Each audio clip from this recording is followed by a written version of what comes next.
When you're fighting at the highest level, it only makes sense that at some point in your career, you will lose. Not once, not twice, but thrice. When you look at all the top 5 fighters in the lightweight division, each and every single one of them have a loss, including Islam, and I could say the same for a lot of the other divisions. So a loss on its own shouldn't be seen as a bad thing unless we're given more context. Before we continue, I ask that you like and subscribe right now, then you can unlike and unsubscribe at the end if you don't enjoy. I'm trying to get to 1,000 subscribers and I really appreciate your help. Thanks.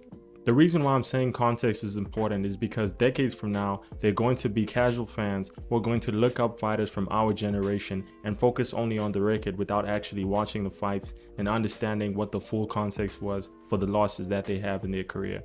Take Anderson Silva for instance. He was on a 17 fight win streak before fighting Chris Weidman, and then he went 1-7 in his last 8 fights, with his only win being against Derek Brunson, which I think was a pretty good win because Derek went on to win some more fights before getting cut from the UFC.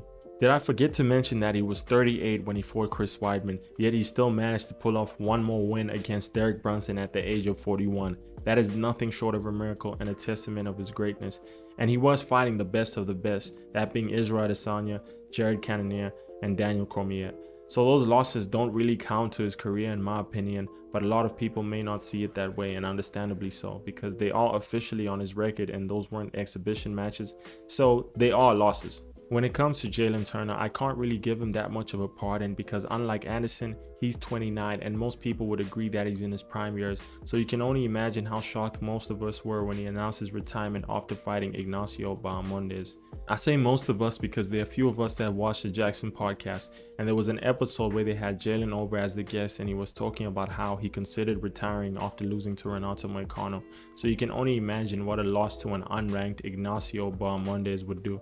And the sucky thing about the fights that he's losing is that they're not one-sided at all. He has some moments of his own, like in his fight against Renato Moicano when he knocked him down in the first round. He could have went for the finish, but he chose to have mercy, and then lost in the second round via ground and pound. And then in his fight against Dan Hooker, he was having some moments of his own, landing the head kick, and he won the first round on every single judge's card. And the last round was the one where only one judge gave it to him and the other two gave it to Dan Hooker. Had one more judge given it to him, he would have won the fight, but he didn't. But winning's winning whether you win by an inch or a mile, and Jalin understands that better than anyone else, hence having imposter syndrome. So much so that he decided to retire at the age of 29. He still had at least 5 more years of his prime left, and he chose to retire.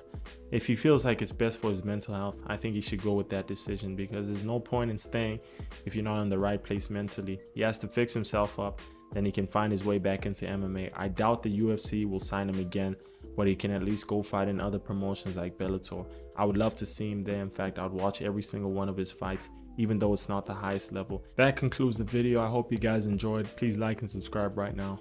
Peace out.